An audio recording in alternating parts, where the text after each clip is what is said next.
Olá, boa noite, a paz do Senhor Jesus.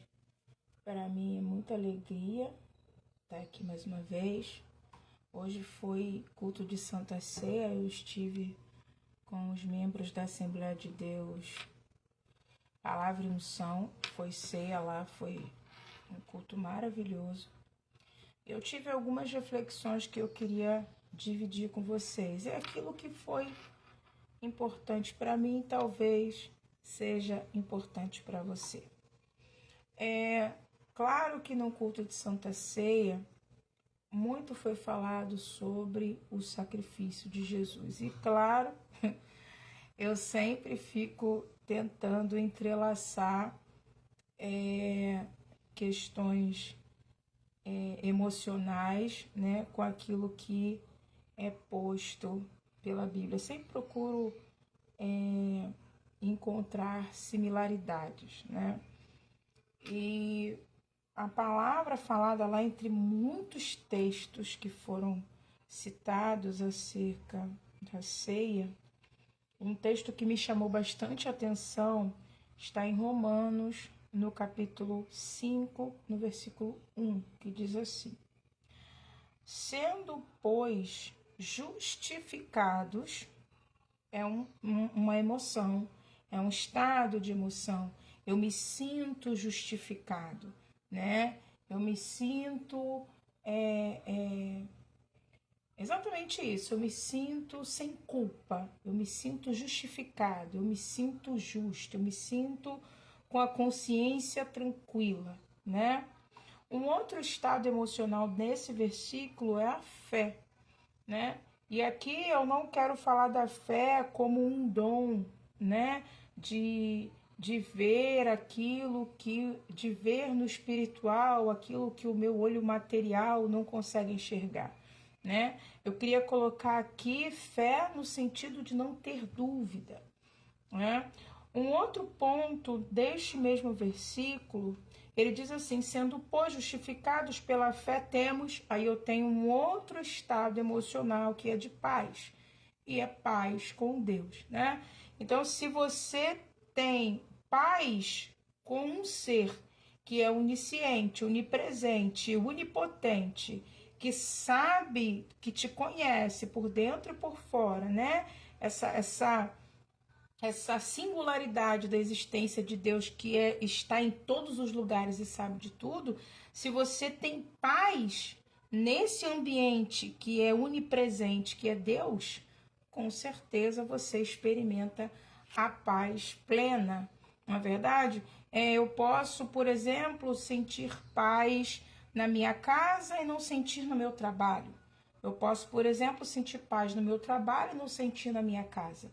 Mas aqui esse versículo ele não fala de paz irrestrita a um ambiente, mas ele fala paz com Deus, e Deus está em todo lugar. Então, se você experimenta essa paz com Deus que está em todo lugar, com certeza é algo poderoso. E ele fala dessas três circunstâncias: justificação, fé e paz com Deus. E aí, dentro disso, se eu for fazer uma análise de tudo aquilo que a gente costuma sentir e também atender, eu posso resumir tudo isso assim muito bruscamente, muito toscamente, muito primitivamente, né? Trazendo assim muito para a raiz de tudo. Existem três estados que eu posso dizer que são paralisantes da mente, né? Todas as vezes que a gente entra nesse estado emocional, a gente vai precisar sair dele para andar, para prosseguir. E eu acho interessante porque o tempo todo a Bíblia me convida a persistir, a insistir, não é? O tempo todo a Bíblia diz assim: vá, não tema, eu sou contigo, não é? O tempo todo eu sou o caminho, né? Então o tempo todo a Bíblia me convida a não ficar parado, nem estagnado.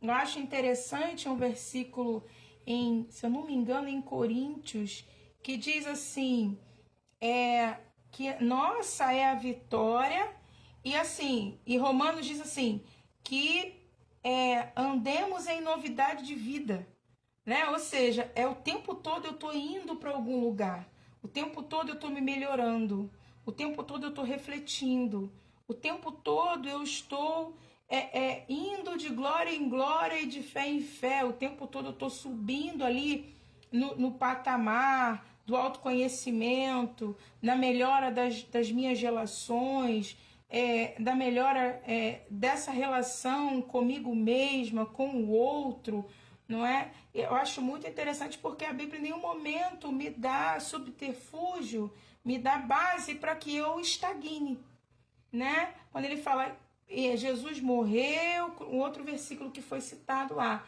Jesus morreu e crucificou, né? E ressuscitou, e por isso andemos também nós em uma novidade de vida. E aí, dentro dessa novidade de vida, né? Falar do que é novidade, né? O que é novidade de vida? É o novo na vida, né? E todas as vezes, psicologicamente, que eu lido com o novo, automaticamente vai nascer em mim uma sensação, um sentimento e um estado de medo.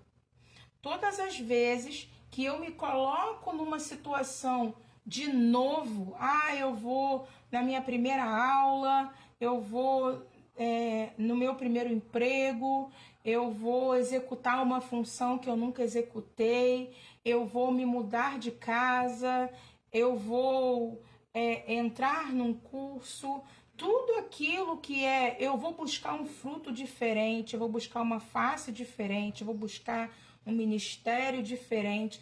Todas as vezes que você pensa em algo, que você vai se lançar em algo que é novo, isso vai te trazer medo. E o medo, ele é funcional. Não é, a Bíblia diz não temas, no sentido de não estagne no medo, né? Não fique parado no seu estado de medo. Porque o medo, ele é funcional em que momento? O medo, ele é funcional quando quando ele nos ajuda a nos preservarmos, não é? Se eu não tivesse medo de nada, existe um sintoma de transtorno de comportamento, que é a pessoa que não tem medo, né? A pessoa não tem não assimila medo, ela não tem medo. Então, assim, uma pessoa que não tem medo, ela é muito perigosa para ela mesma e para os outros. O medo, ele é importante. O medo, ele tem uma existência funcional de sobrevivência. Se eu não tivesse medo, eu andaria pela rua 3 horas da manhã. Se eu não tivesse medo, eu entraria na frente de uma bala. Se eu não tivesse medo, eu pularia de uma laje de 6 metros de altura. Então, é o medo que me mantém, de certa forma, preservado e vivo. Eu tenho medo de me posicionar, eu tenho medo de falar determinada coisa, eu tenho medo de brigar, eu tenho medo de me declarar. Ou seja, tudo isso são medos que fazem com que você se preserve. Tá certo? Uma outra parte positiva do medo é que ele ativa a sua cognição e a sua metacognição. Muito mais a metacognição do que a cognição. Malarusco, o que é metacognição? Vou dar um exemplo. Eu planejei algo. Uma coisa que eu acho interessante de Jesus, não que ele tenha sentido medo, e assim, de certo modo, não diz na Bíblia Jesus temeu, mas, enfim, não vou entrar nesse mérito agora, mas como humano eu não acredito que ele não tenha temido em momento nenhum. O corpo, né? Jesus era Deus, mas tinha um cérebro, né? Então, diante de uma situação de perigo, Jesus não temeu? Não sei, né? Mas, enfim. Só que olha que interessante, Jesus precisa ir visitar Lázaro e ele fala, vamos à noite. Por que vamos à noite? Porque é estratégia. O medo, e eu não estou dizendo que Jesus teve medo, né? Mas Jesus, ele planejava. E o planejamento não limitante, o planejamento não paralisante, ou seja, eu estou sentindo medo, mas eu não tenho que temer, tenho que ser firme e constante. Tá? Então, o que significa isso? Significa, eu estou com medo, mas eu vou fazer um plano. Eu tenho medo e vou ter uma estratégia para que eu consiga lidar com esse medo. Vou dar um exemplo. Eu tinha tratado uma irmã que ela estava desenvolvendo síndrome do pânico e ela tinha um ministério lindo, sabe, de assistência social, mas aconteceu algumas coisas na madrugada e ela ficou adicionado outras questões, né? Porque nunca o assalto em si, é só o pingo de um balde que já estava transbordando. Mas ela desenvolveu uma síndrome do pânico, ela não estava saindo de casa. Então ela estava em um estado de medo paralisante, né? A ponto que ela não conseguia descer da cama. E aí, conversando com ela, falei, vamos lá, desce da cama, bota um pé no chão, coloca o outro, o que você está sentindo?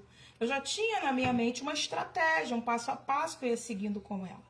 E aí depois, num outro momento, ela levantou, num dado momento da terapia, ela levantou e ela falou assim, mas eu tenho medo de cair. E aí eu falei assim, se joga no chão. E foi muito lindo ver isso, né? Eu se joga no chão. E aí ela se jogou no chão. Finge que você tá caindo. E ela se jogou no chão. E aí quando ela se jogou no chão, eu falei, levanta. Aí ela levantou. Eu falei, se joga no chão de novo. E aí ela se jogou. E eu falei, o que aconteceu? Aí ela, nada. Então, eu lembro dessas histórias assim, com muito carinho. E então, o medo, ele é isso. O medo, ele é uma idealização de um perigo que pode existir ou não. E como eu lido com isso? Eu planejo. Eu uso a minha cognição. Aí eu tenho medo de entrar naquele quarto. O que eu faço? Aí eu primeiro, antes de entrar, eu acendo a luz. Ah, mas o interruptor fica longe. Tudo é. Quando eu faço um plano, o que é cognição? A cognição é um plano, né? É o que você pensa. O que é a metacognição? A metacognição é pensar no que você pensou ou refazer o seu plano. Então, eu tenho que entrar num quarto e eu tenho medo de escuro. O que eu posso fazer? Eu posso acender o interruptor. Mas o interruptor, eu pensando já no plano. O plano era entrar no quarto e acender o interruptor. Aí entra a metacognição. Não, mas o interruptor fica longe. Então eu posso usar a lanterna do celular. Não é? Ah, e se a lanterna do celular falhar? Então eu posso colocar ele para carregar. Ah, e se o meu não carregar? Eu posso pegar o carregador da minha tia ou da minha mãe ou do meu esposo. Então, assim, o medo que não é paralisante é esse medo que, assim, eu preciso enfrentar. Como eu vou enfrentar? Então, eu vou fazer um plano, vou analisar o plano, reavaliar o plano, até que esse plano, na minha cabeça, no meu entendimento, esteja bom o suficiente para me tirar da zona do medo. Tá certo? E aí, olha o que Jesus, olha o que Deus fala para mim sobre a cruz.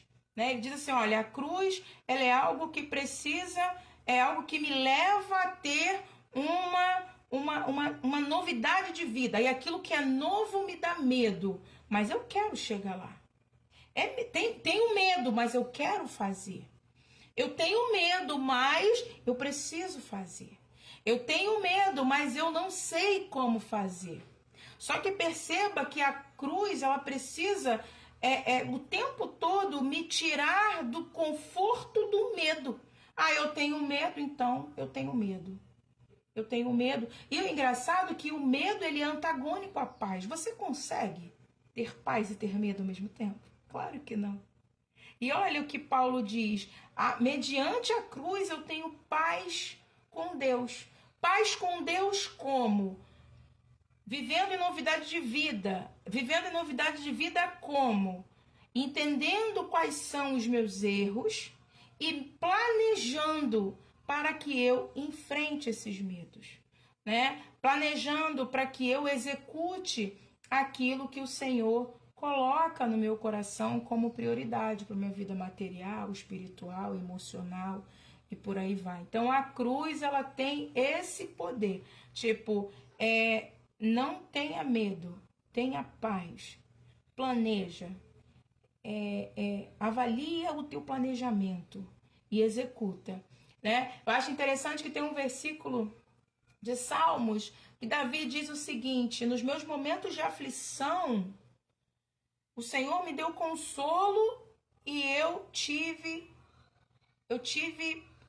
Senhor, o versículo é o seguinte: em todas as minhas inquietações, quando as minhas inquietações aumentaram dentro de mim, o teu consolo trouxe alívio, trouxe paz para minha alma. E o que é o consolo? O consolo é Deus dizendo: vai, eu tô contigo.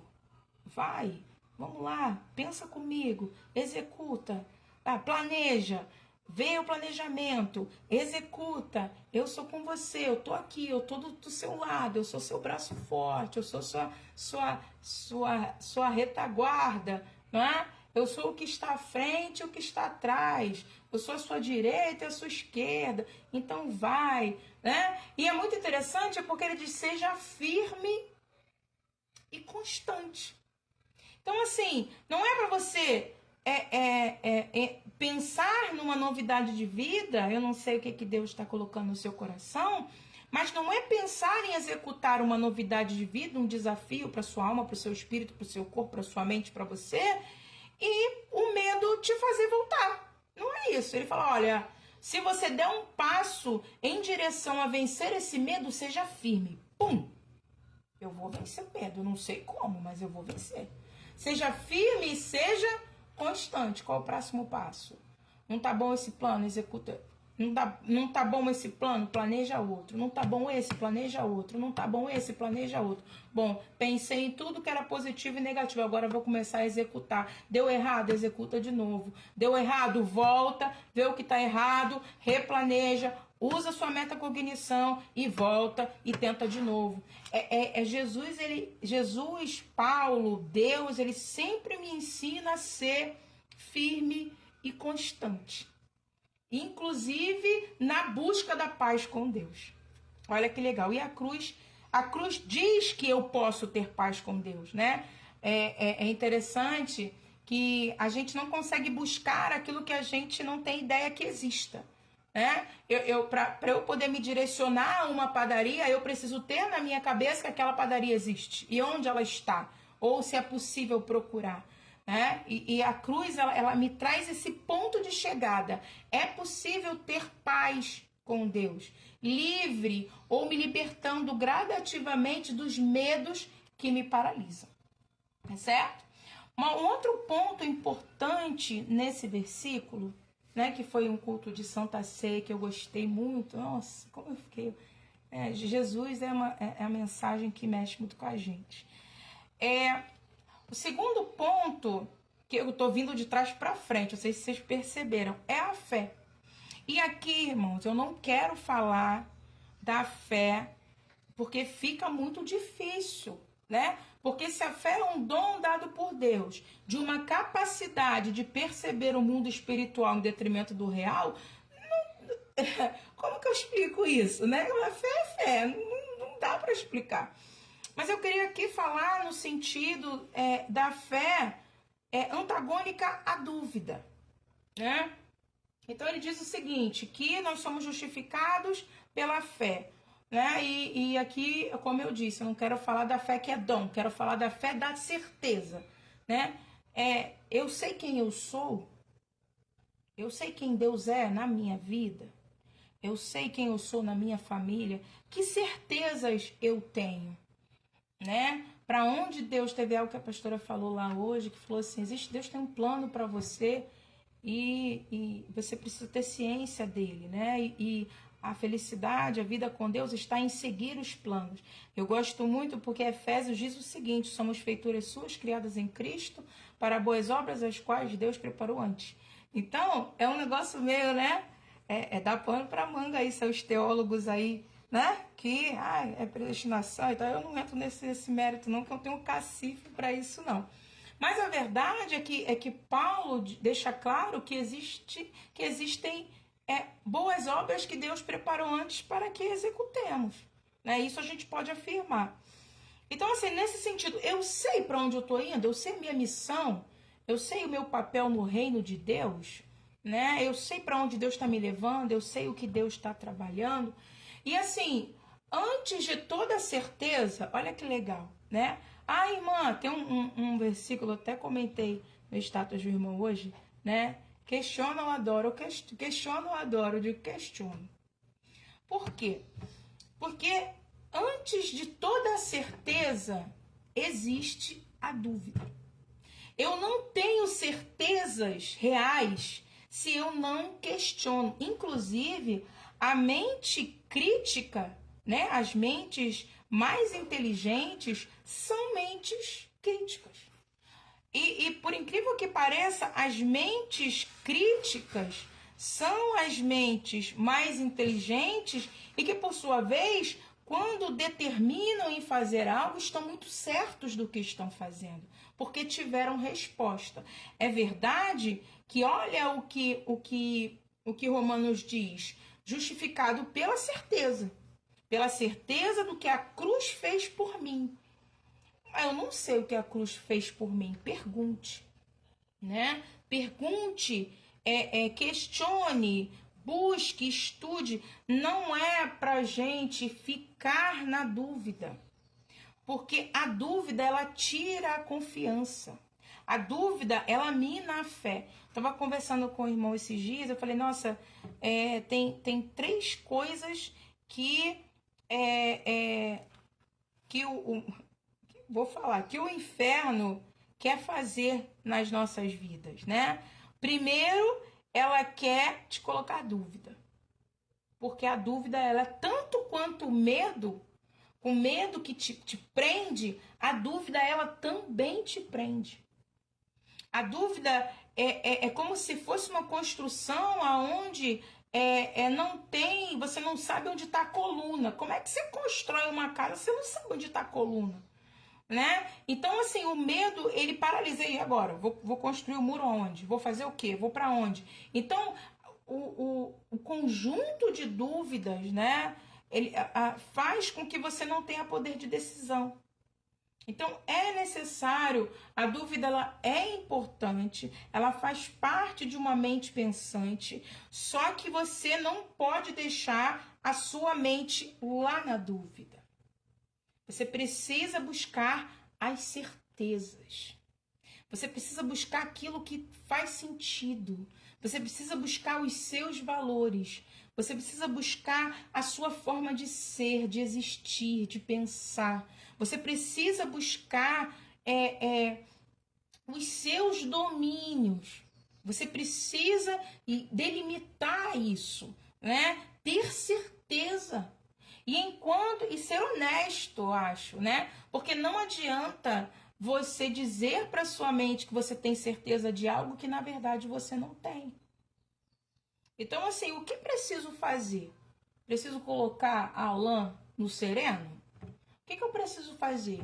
Preciso ter um tempo de concentração e busca e pedir para que o Espírito Santo me mostre aquilo que eu tenho que ter certeza? E é interessante aqui que essa certeza ela precisa vir do seu coração. Não adianta você ir numa igreja procurar um profeta, não adianta, né? Se não convergir com as suas certezas interiores, Não vai adiantar. A sua cabeça vai continuar parada, nutrindo dúvida, e a dúvida não entrando num caminho para ser cessada, para buscar a resposta, ela vai também te gerar medo. Então, assim, o que é a cruz? A cruz é a certeza de tanta coisa. Sabe? A cruz é um ótimo ponto de partida para uma vida sem certezas. Pela cruz eu posso definir que Deus me ama. Pela cruz eu posso definir que Deus me ouve. Pela cruz eu posso definir que Deus pode me curar.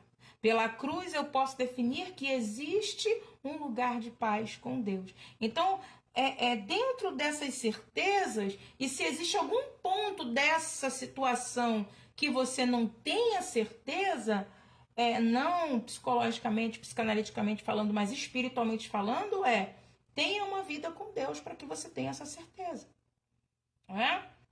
E aqui eu não estou falando de uma fé cega.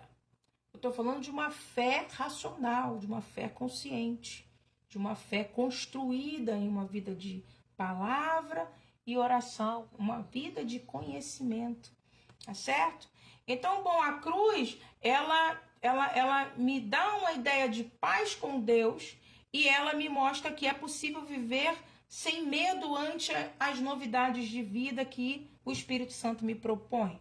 A cruz também diz que a cruz me dá certezas que vão alimentar a minha fé e vão ali me dar um ponto de partida para que eu busque respostas, para que eu não fique nesse estado de dúvida constante, porque tanto o medo paralisa quanto a dúvida paralisa.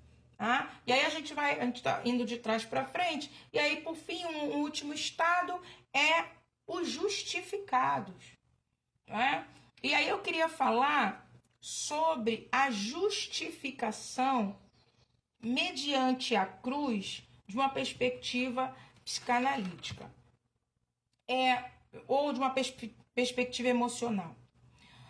O medo, se ele for planejado, for encarado, vai passar um tempo e ele vai acabar, tá? O medo não é um sentimento que se retroalimenta, tá? Você tem medo do quarto. Quando você vencer o medo do quarto, você não vai ter outro medo, você vai ter medo de outras coisas, mas não daquele quarto. Então, o medo, ele não se retroalimenta. Precisa de um elemento novo para gerar medo, de uma mesma circunstância ou de uma circunstância nova, tá? A dúvida, ela também não se retroalimenta. Tá? Ah, Larusca, mas e o discurso socrático? Não, o discurso socrático, ele vai trabalhar a dúvida mediante uma resposta, né? Para eu lançar uma nova pergunta sobre determinada coisa dentro do discurso socrático, você tem que me dar uma resposta. Então, dúvida, resposta, pergunta, dúvida, resposta, pergunta, dúvida, resposta e pergunta, até que você dê uma resposta que satisfaça a sua insatisfação interior. Mas a dúvida, ela não se retroalimenta. Uma vez que você tem uma dúvida e você alcança a resposta, ela não volta de novo. Ela não aumenta. O medo não aumenta se não tiver um elemento novo. A dúvida não aumenta se não tiver um elemento novo. Mas a culpa, olha a misericórdia. Assim, não é à toa que Jesus é o nosso advogado e Satanás é aquele que nos culpa. Misericórdia. Olha, a culpa é um estado emocional ela se retroalimenta. Nossa, é muito doido. Quando você está trabalhando alguém que está com alguma culpa paralisante, você começa, né? Pessoas muito vítimas de abuso costumam ter um estado de culpa crônico, né? Dentre outras questões. Então, assim, você começa, mas, eu me sinto triste, tá? De quem é a culpa de você se sentir triste? É minha, tá? Mas é sua por quê? Você ficou triste do nada? Não. É por causa da minha filha, tá? O que que a sua filha falou? Falou isso te deixou triste? Não. Ué, não, porque ela falou, mas errado fui eu que dei ouvido. A pessoa com estado de culpa, ela sempre vai estar internalizando a culpa. Ela sempre vai estar alimentando a culpa. Ela sempre vai estar retroalimentando a culpa.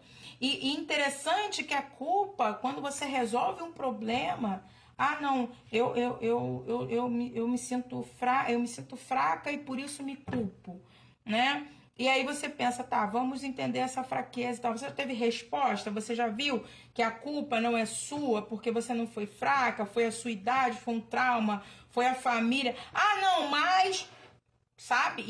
E joga, vai jogar. Não, mas e no meu serviço? E no meu casamento?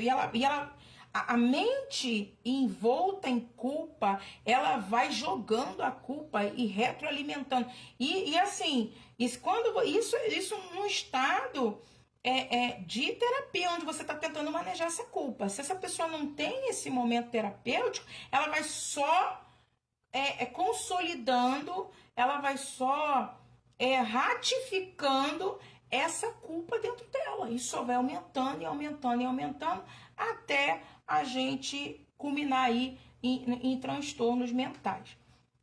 Então, assim, e a cruz, ela me dá uma resposta para minha mente com medo, ela me dá uma resposta para minha mente com dúvida, e ela também me dá uma resposta para minha mente com culpa. E eu acho isso fenomenal. A gente, às vezes, trata algumas pessoas com quadro de dependência química, e aqueles que realmente são assim, tão arrependidos, nossa, carrega uma culpa, sabe? E aí o primeiro passo, primeiro a gente trata o medo, né? E depois a gente vem e trata a culpa. Mas, poxa, eu fui ruim, será que Deus escuta?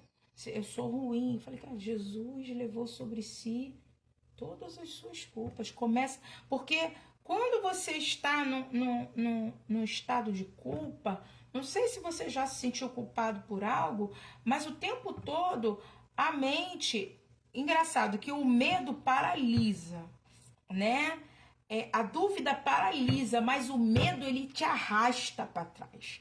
O tempo todo quando você tem culpa de algo, o tempo todo a tua mente está te jogando para trás. Tipo, o que eu fiz de errado? O que eu falei de errado? Eu fiz uma coisa de errado? O que eu fiz? Como me portei? Mas isso assim, e isso? E o assédio que eu sofri? E o abuso que eu sofri? E não sei o que eu sofri?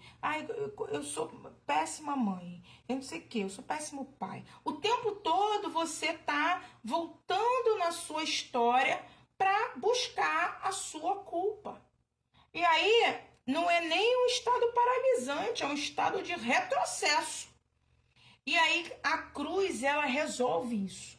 Ela diz o seguinte, para de olhar para trás. Eu acho muito interessante uma passagem que todo mundo fala sobre a esposa de Ló, se não me engano, que olhou para trás e virou uma estátua de sal. Gente, o olhar para trás, o olhar para a culpa, seca o ser humano, sabe? Nossa, é muito difícil. E às vezes é mais interessante para mim, lidando com algumas questões, chegar para o paciente dizer assim, que é cristão, e dizer assim, a cruz levou sobre si todo o pecado, vamos pensar daqui para frente, do que voltar para ir zerando culpa, até o cara entender que ele age sobre o meio ambiente, mas ele também é vítima do meio ambiente. Nós somos interacionistas. Não existe situação em que eu sou 100% culpado e não existe situação que o outro seja 100% culpado. Muito raro. Geralmente, cada um tem aí a sua porcentagem de culpa. Então, vim analisando isso, dependendo da situação, se relação com mãe, relação com mulher, relação com filha, com padrasto, com madrasto. É muito difícil. Então, assim, querida, só faça o seguinte, pega essa culpa, é como se eu fizesse isso, né? Pega essa culpa, e é interessante porque lá no capítulo 5, no versículo 6, diz assim, Porque Cristo, estando nós ainda fracos, morreu a seu tempo pelos ímpios. Então, assim, pega essa culpa, tu sabe se é sua, se não é, se é 10%, se é 20%, assim, não importa. Pega isso aí, essa situação aí que tá te incomodando, que você fica toda hora voltando, entendeu? Coloca ela aí, como diz um amigo meu, joga no espelho e diz assim, sou ímpio, pecador e fraco, tô aqui, Senhor, perdoa-me, Deus, e bola pra frente. Ah, a cruz, ela me dá a oportunidade de prosseguir sem culpa. O grande problema, né, o grande entrave entre Pedro e Judas é que tanto Pedro como Judas erraram. Tanto Pedro como Judas queriam outro Cristo que não esse crucificado. Tanto Judas como Pedro queriam um Cristo revolucionário. E o fato de Jesus estar sendo ali torturado foi uma decepção tanto para Pedro quanto para Judas. A diferença é que Pedro olhou, viu o que fez, se arrependeu, falou, caramba, agora eu vou fazer diferente. Enquanto Judas ficou retornando, o que eu fiz com o Salvador, o que eu fiz, a ponto da inquietação ser tamanha que ele resolveu acabar com a própria vida. Então, assim, às vezes a diferença entre a morte e um ministério, uma vida, uma emoção saudável, é justamente jogar a culpa na cruz. Joga a culpa lá na cruz. E começa do zero, né? E aí, olha que interessante. Vou reler Romanos no capítulo 5, versículo 1. Sendo, pois, justificados. Ou seja, ele pegou a sua culpa e jogou lá na cruz. Lembro de Zaqueu. Zaqueu viveu a vida inteira roubando. A vida inteira roubando. E aí, quando ele teve a visita de Jesus, a gente entende que ele se converteu, né? Porque ele voltou, ele voltou, não no sentido de ficar se martirizando, como eu sou desonesto, como eu sou corrupto, como eu prejudiquei todo mundo. Não, ele falou assim, bom, eu entendi, joguei sobre Jesus toda a minha culpa, agora eu vou consertar o que der para consertar. E quando ele parte para consertar o que dá para consertar, Jesus fala, houve salvação nessa casa. Então perceba, Jesus não focou muito naquilo que Zaqueu fez. O que valia para Jesus era aquilo que ele começa a praticar daqui para frente, né? Acho muito interessante. Jesus não vai vasculhar o teu passado para ver onde você tem culpa, onde você não tem. Agora é ser melhor e melhorar quanto ser daqui para frente. Então a cruz, ela me justifica. Ela me livra do fardo da culpa, desse peso que é paralisante e que me retrocede. Pela fé, ou seja, ela me faz ter certezas, me tirando desse estado crônico de dúvida e me leva a ter paz com Deus, ou seja, além de me dar certezas, ainda trata o meu medo crônico, né? Então, assim, me trazendo paz, alívio e consolo. Esses são os 3 estados, muito a grosso modo, que podem paralisar a sua mente. E que você, nessa noite, aproveitando aí o culto de Santa Ceia que aconteceu na sua igreja, que eu sei que eu vi aí os cards, que você pense nessa ceia, que você comeu o pão, que você bebeu o vinho, que você pense nos benefícios que essa cruz trouxe para sua mente, te trouxe certezas, te dá força para sair do estado de medo e principalmente não abra mão disso, que leva a culpa do pecado, para que você possa buscar uma vida de liberdade. O mal, ele sempre tenta colocar, para nos derrubar, nos deixar em 3 estados mentais. Ele sempre tenta lançar medo, ele sempre tenta lançar dúvida e ele sempre tenta lançar culpa. Não permita que a luta espiritual faça com que você retroceda. Se é algo que você já construiu como certeza, não permita que o mal coloque dúvida. Se é um medo que você já venceu, não permita que o mal coloque, instaure esse medo novamente na sua mente, na sua existência. E se é algo que Jesus já perdoou, não permita que Satanás condene você por isso, para que você siga em novidade de vida, firme e constante. A paz.